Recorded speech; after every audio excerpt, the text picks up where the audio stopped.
Welcome everybody to Talking Madrid. Today is the day. Today is the day we are playing Arsenal at home at the Santiago Bernabeu. We're down 3-0, and the word remontada has been all over my social media like it's never been before. I'm a little skeptical, especially with the lineup that just came out. We can talk about the Arsenal game in a little bit later.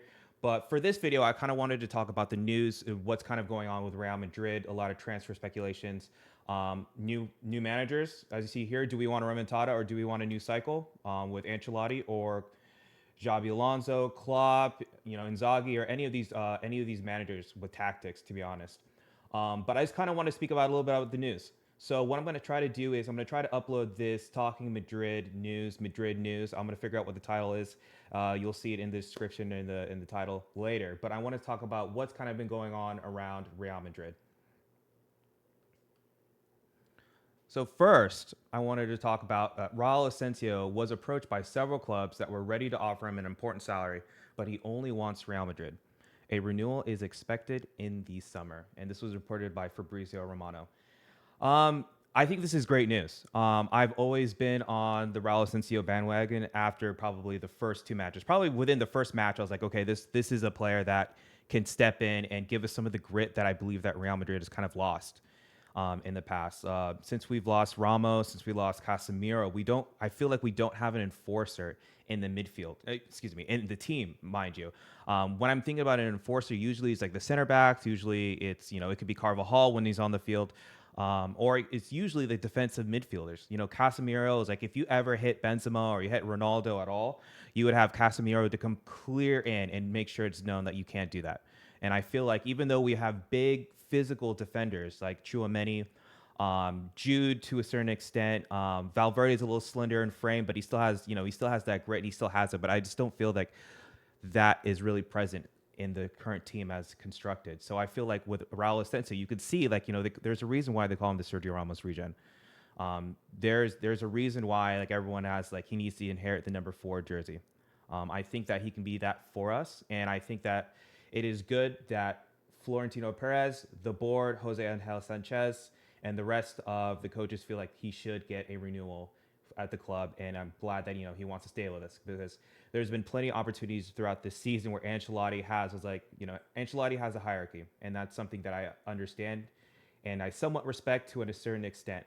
But I think with his performances on the field so far, that Raul Asensio has proven time and time again, and finally is now an undisputed starter. I don't know what will happen in the future when we have a lot of our players coming back, like David Alaba actually is kind of back. He's not fully fit, in my opinion, but it looks like he's starting at left back again.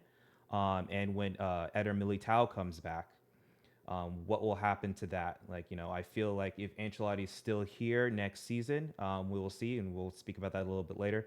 I can see him kind of dropping back onto the bench, even if Merritt says that he should be on the field. But that's something for another day. But like I said, this is great news for me. I love Raul Asensio. He has the pace. He has the grit. He reminds me of Ramos. He's good in the air. He's physical. He's intimidating, and he makes excellent tackles. So that's the first topic. So the next thing I want to talk about is Xabi Alonso wants to be a Real Madrid coach one day, and he has a dream of returning. He did not join other clubs last year for Real Madrid. This is also by Fabrizio Romano, reported by him. This is excellent. I honestly, and this may not be a popular thing to say, or this might be a hot take, but I wanted Xabi Alonso last season. I thought with us winning the Champions League and La Liga, and with Toni Kroos retiring as well, Nacho leaving, I thought that was the perfect opportunity for Ancelotti also to kind of leave on a high. I don't want what is most likely going to happen this year with Ancelotti and in how it's going to go in the league. Right now, Barca is, I believe, up by 4 points as of today's date. We still have a El Clasico to play at their house, but we'll see. We don't have a lot of recent success with that. We also Copa del Rey final. We're playing a Barcelona team yet again that has our number this season, and right now we're 3-0 down to Arsenal. And Arsenal, I don't believe they've been scored on 3 times in the last 2 years. Right now we have horrid form in the league, horrid form in Champions League. Even the Copa del Rey, we barely scraped by. Like I think a 10th place or 14th place Real Sociedad team who has I think that's like the worst numbers for goals scored. So what I'm trying to say is that I think it's time. I think it is time for us to start a new cycle with a new manager with a new voice. This happens with all the great coaches, all the great managers. Same thing happened to Pep, where I believe he said that like his voice was too stale at Barcelona, and he had to go and he left. I think he took a sabbatical. Then I think he went to Bayern. I think that's kind of due with Mourinho and the mind games and all that, and we were catching up. But I think that plays a part into it. Same thing with Klopp at Liverpool. He was getting tired. The same voice over and over. It's still, it doesn't motivate the players at a certain extent. And even with Carlos, with all Carlos done, the legacy that he has at Real Madrid, I greatly appreciate that. But I mean, just even for me, it's like I just feel like the players aren't resonating. There is videos of Jude and Camavinga talking to him, I believe, in the last game. I'm not exactly sure. Was it the Arsenal game, or it could have been the Arsenal game, or it could have been the Valencia game? And he was telling him things, and they were just shaking his head, and like this, they weren't even listening to the coach anymore. So I don't want that for Ancelotti, and hopefully we can get at least 2 titles so he can get the proper send off. But currently, right now with the form that we're in against the teams that we're playing, it doesn't look good. So yeah, bring in Alonso. I've heard rumblings of Klopp, and I think there's another article we'll talk about a little bit later, but I heard Klopp as well. So bring on Alonso, bring on Klopp, bring on a new voice with tactics to get the best out of this team, because we should not be struggling to beat a Valencia side that is going to get relegated. We should not be struggling with a Real Sociedad team. We should not be getting dominated by an Arsenal team. Respect to Arsenal, but we should not be getting dominated by an Arsenal team. If you do a like starting 11, at least 9 of in our injured lineup as of now, we should still have 9 players, 9 out of 11. So they shouldn't be able to walk us down in their house and be able to embarrass us the way that they have. So the next article I want to talk about is the same thing with Florentino Perez loves Xabi Alonso. Florentino Perez is completely in love with Xabi Alonso, his ideas, his style, his Real Madrid legacy, and there's several factors. Real Madrid see Xabi Alonso as option 1, 2, 3, and probably 4. And yeah, I second that as well. I spoke about this at length. I believe that Xabi Alonso is the next person up. I know this season hasn't been as successful at Bayer Leverkusen as it was last season, but I still believe that he's doing a great job with the limited amount of funds that he has and the players that he have, and I believe they've sold quite a few players as well. So I think that Xabi Alonso's tactics, his nous, his legacy at Real Madrid is going to be something that I'm very excited for, especially if Trent Alexander-Arnold is coming back to the club. Not coming back to the club, but I mean, if he's going to be signed for us for free. I do believe that's probably going to happen. Salah and Van Dijk have recently signed renewals at Liverpool, and there has been nothing yet about Trent Alexander-Arnold. I believe he's just waiting for them to win the league before the announcement is probably made, a farewell video. Hopefully that's the case, because we desperately need a right back, and we've literally put all our chips into this basket for Trent Alexander-Arnold. And I believe that Xabi Alonso will be able to get the best out of him and be able to cover up some of his defensive frailties or weaknesses. Whether that's playing him as a wing back, whether that has him inverting into the midfield, which I think would be great for us for like ball retention, obviously, creation, ball progression, forward passes, key passes. I think, I can just imagine, we have the strongest squad in the world, and we're playing low blocks against mid-table teams, so I'm just excited. And hopefully this comes to fruition. It looks like he's stalling from all intents and purposes. He never says that he's not.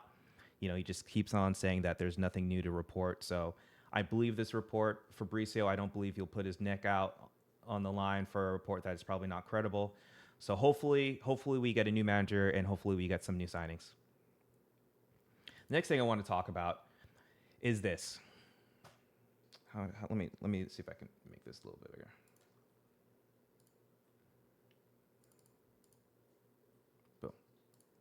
Real Madrid prefer Alexis McAllister over Martin Zubimendi. Zubimendi is currently not in the club's plans. This is by Felix Diaz.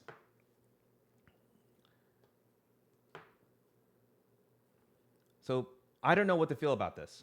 I thought there were a lot of reports over the international break about Martin Zubimendi. There was reports that Florentino and the board would like to have more of a Spanish presence.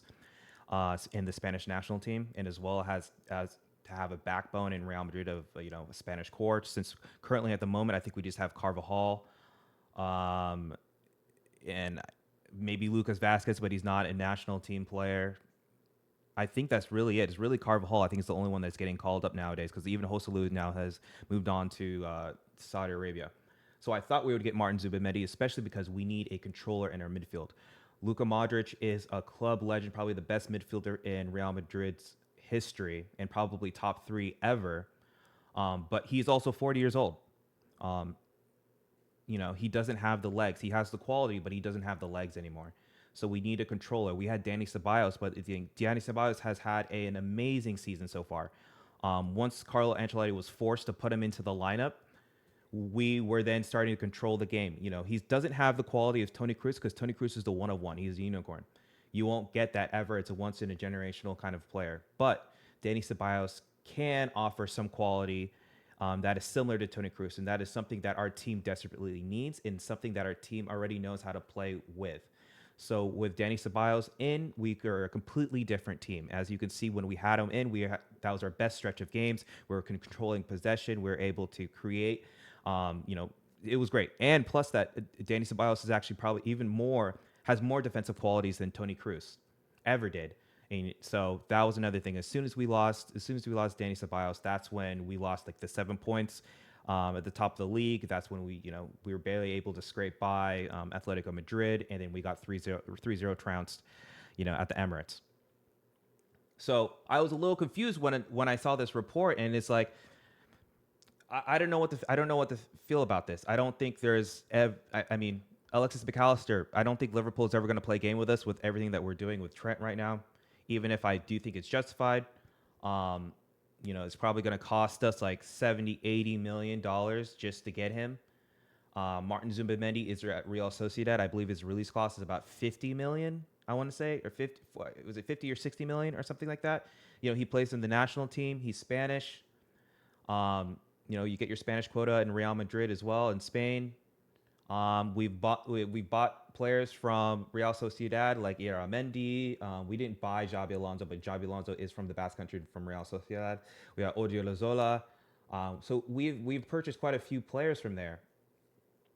So I'm a little surprised that the fact that we're not interested in getting a controller like him. That's something that we desperately need. I don't know if this is just like another like luxury signing for it. Maybe they don't believe that Martin Zubimendi is a Galactico signing. And hopefully that's not the case with the board, But McAllister is an excellent player. I rate him. Liverpool with him in there with Gravenberch and Szoboszlai, they're very high action, very physical, high tempo, and that's something that I definitely believe that we need. But I definitely think that we need more of a regista, more of a controller, and a Martin Zubimendi. So we'll see. I'm a little disappointed in this because I definitely have Zubimendi in my plans with a lot of my prospective lineups going forward. But we'll see. Hopefully, we'll see what happens at today's game. We'll see if we go trophyless. I believe that we're gonna have a large summer. We're gonna have a big transfer policy summer. So there's that.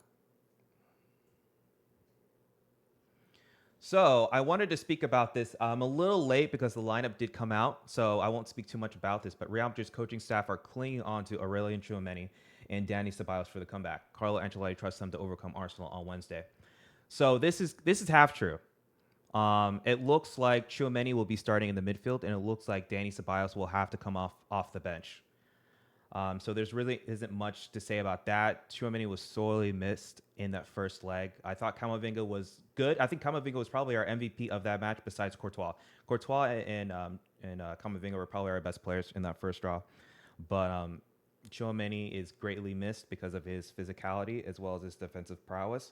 With the likes of Rice, with like Partey and Odegaard, we definitely need power and pace in there. And hopefully that core midfield of Valverde, Tchouameni, and Jude will be able to replicate some of the physicality that we need in the midfield.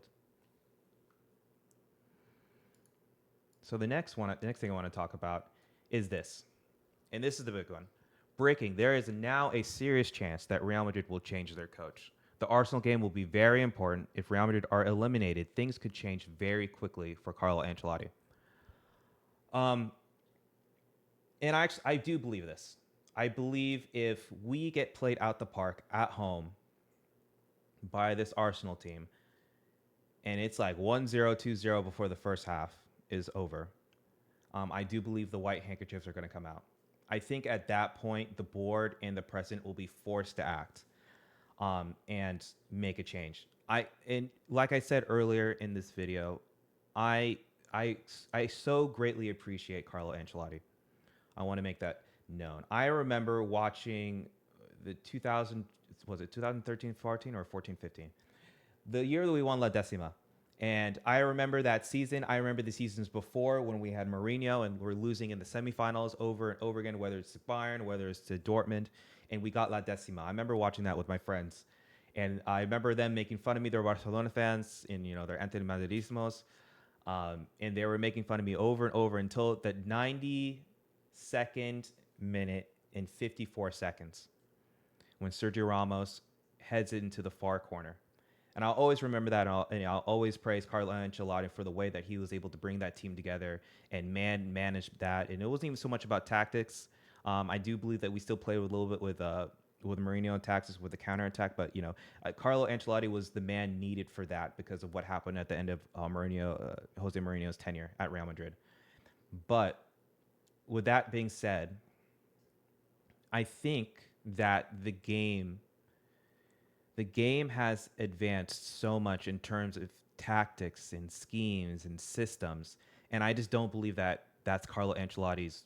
I don't believe that that's his bag. I don't believe that's his style. I believe he's more of a man manager, and it's all about relationism and all of that. But I just don't believe that the players that we currently have in our squad, the young players, I don't believe that they have the know-how, the nous right now, just to be like, go out there and play. A lot of them don't understand where they're supposed to be. With D-mid situation is probably the worst thing I've ever seen. Kama, Chua, and Valverde I don't even know if any of them are actually number sixes. I don't think any of them are actually just defensive mids. I think for the most part, most of them are probably all eights. And you can clearly tell if you actually look back, a lot of times they don't know when to go. They don't know when to stay. They don't know if someone is in between the lines. They don't, like when Courtois has the ball, no one's actually checking for the ball. No one's making space. Everyone's just kind of allowing, they're giving up the responsibility to someone else to go get the ball. And that has Courtois just kicking out to the sides. Vinicius is 5'7". Rodrigo is probably 5'7", 5'8". They're not winning any of these headers against a lot of these fullbacks or center backs. So we just end up giving the ball back, and we have continuous pressure. So I just don't feel like we need to be in low blocks against mid-table teams. I remember the days of Cristiano and Benzema and Bale, even the days with Higuain and Kaká. Raul, it would be 5-1 to Valencia, 5-1, 6-1, 6-2. Now it's like we're struggling to get 2 goals against a Valencia side that is surely going down. Against an Alaves, we're struggling. Every game is suffer. And I would get it if we didn't have a good squad and we have to suffer. Like, say if we had, we would never have a squad as poor as Atletico Madrid. But you understand, I would understand if we would need to suffer. But we have the best squad in the world. The best squad in the world. When healthy, we have the best squad in the world. We should be able to get, it's 3 goals a minimum. Mbappe, Vinicius, Rodrigo, Bellingham, Valverde, Camavinga, Tchouaméni. Just look at that. We should be able to dominate every team going forward. They wouldn't even know where to go. But but we don't. Mbappe doesn't know what he's doing. Vinicius is has to stay on the left side, hugging the byline, dribbling 3 people, dribbling into a cul-de-sac, trying to do rainbows and flicks and stuff like that. Rodrigo's barely ever present unless he comes into the middle or the left, and then there's an overload, and there's the 3 people all within 5 yards of each other. You have Jude playing left wing back to cover for Vinny, that not tracking back, Mbappe not tracking back. It's just a mess. Kama and Tchouaméni don't know when to go, when not to go, when to pull back. They don't know if the forward is actually checking back into the half space and be able to play out of pressure. It's just a mess. I feel like one of the ways that you can definitely tell that is like when you look at Arsenal, look at the way that they played. All it took for them to dominate the midfield is literally to have Lewis. What is this called? Miles Lewis Skelly. I think that's his name. The left back, I think the 18-year-old left back is literally in the midfield. They play a 3-2-5 in the buildup. Kiwar, Saliba, Timber. You have Lewis Skelly inverting as a part of it too with Partey. And then you have Martinelli, Rice, Marino, Odegaard, Saka. You have Marino checking in. He's pretty much a false nine. So he's really about the midfield. So he pulls from the defenders, able to play through us. And all it took is one inverted fullback. And I feel like Ancelloti, you have to have seen film. And I just have to believe like this is probably one of the qualities that he's not strong at. And he hasn't been able to address it. He hasn't been able to hire anyone to address it. So I think it's time, ultimately. Also, what I wanted to bring up is this Mbappe one-game suspension sparks debate on La Liga fairness. This is one of the things where I feel like if it was any other team, this would not get any traction. This is purely because Real Madrid drive clicks. Everybody is just sick of us winning. Yes, I will agree. When I saw that red card, when I saw that challenge, I was like, what? I literally, you can go back to my tweets. I was like, what the heck was that? What kind of boneheaded tackle was that? Like, that is not something that we do at Real Madrid. That's not something that we do. Not something that we accept. And I'm glad that he went over. I'm glad that the player that he fouled wasn't injured. I'm glad that it wasn't a season ender or a career ender. I'm glad he was able to continue playing. And I'm glad that Kylian Mbappe apologized to him, to their club, to our team, as well as he told sources that he was sorry for that challenge. It doesn't matter how frustrated. It doesn't matter how many minor fouls that they were doing. That was ridiculous. But also, even with that poor challenge, that lazy challenge, it did not look like to me that he was trying to break his leg. It was a red card of defense, and I would be okay with if they even got him for 4 games. I'm okay with that. You know, like we saw the what was the tackle against McAllister when they played Everton, Tarkowski. That Tarkowski one, that's like you need to suspend him for the rest of the season. That was a ridiculous challenge, and he knows what he did. And the thing is, the fact that people even do that nowadays with VAR is ridiculous. But I feel like with this tackle, this red card, people are talking more about this than the one against McAllister. And that I think that surely is down to the fact that it's Real Madrid, it's Kylian Mbappe. People like to get clicks. People hate on Real Madrid for all the sustained success that we always have. And the perceived arrogance people think that we have, whether that's just class or confidence. But like I said, one match, I'm thankful that it's only one match because we need him to finish out the league. We need him to play in the Copa del Rey. We need him to get back into form. And I'm just happy that the player that was the player that received that tackle is okay and is able to play. So as you can see here, everybody gets their clicks. Bleacher Report, ESPN FC has had like 2 to 3 segments talking about how poor this was. Anti-Madridismo. Oof, that is a bad tackle. All right, we're kind of wrapping it up here. So I believe this is the last thing I want to talk about in today's video. And look, I've been here for 25 minutes. Breaking. Sources close to Jurgen Klopp says he feels worn out by his role at Red Bull, but he would only leave if 2 teams call him, Real Madrid or Brazilian national team. So I don't know how credible this report is. This feels like, let's see here.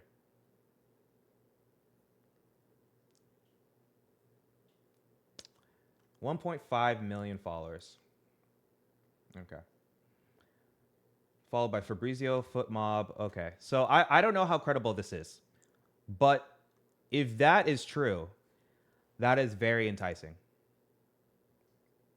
That is very enticing.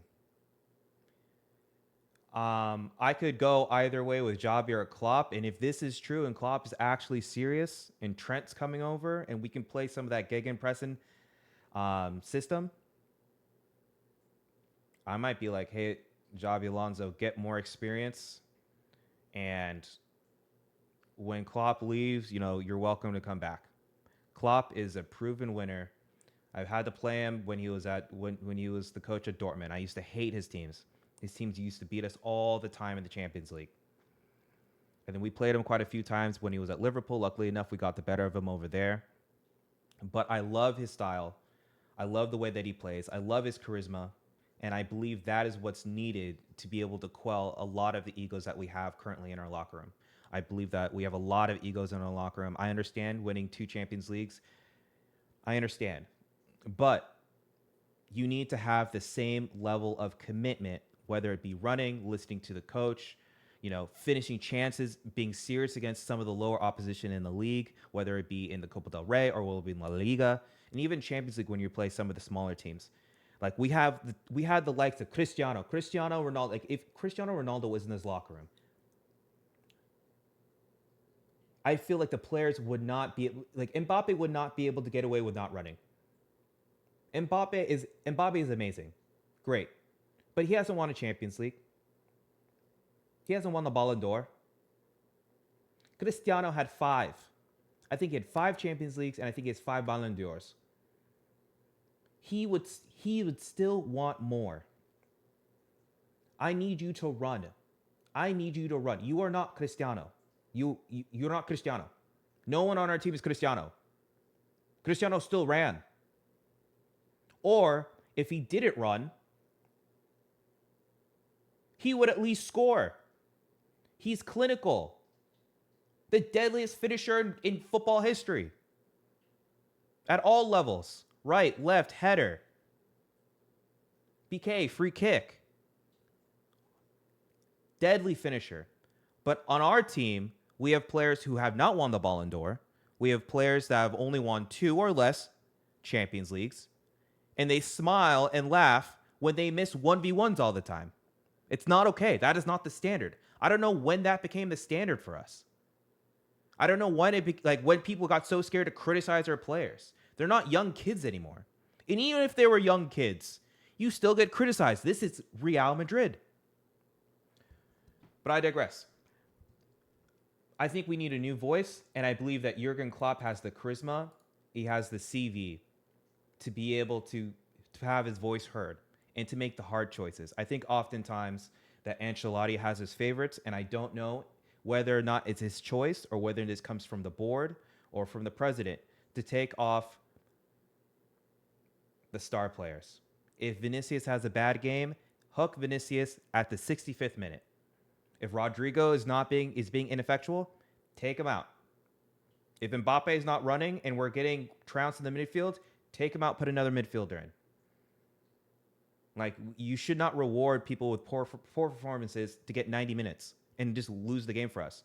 I'm tired of watching Valverde and I'm tired of watching Jude Bellingham literally run for 120 minutes because these two who can't score, who continue to laugh and dribble into opponents, don't play with each other, misplay passes, do not run for the team, for Valverde and Jude to run the entire game and are completely passed out or dead at the end of the game. I'm tired of it. So we need new voices. We need a new system. We need new schemes. We need new tactics. The vibes were fun. I like vibes, but we need to move on. We have the best squad in the world. We should be able to trounce people. This was supposed to be the start of this new cycle with Mbappe in here, and it looks like we have an uphill fight against a team that has not been scored on by 2 goals or more in the last 2 years. So that is it. That is the news for the past 2 days. Like I said, I'm going to try to make this a daily thing, so it's not going to be what is about to be 30 minutes. Thank you so much for everyone who stuck around until the end. This is Talking Madrid. I will be doing the match reaction as well as just watch along for the Arsenal game. So please check out the main channel, Talking Madrid. Tell me what you guys think of the myriad of topics that I talked about today, about Klopp, about Javi Alonso, about the renewal of Asencio, about all that stuff. Let me know what you guys think in the comments. I'll try to get to all of them. And please like, share, and subscribe. It helps me out greatly. And I will see you in the next video. Peace.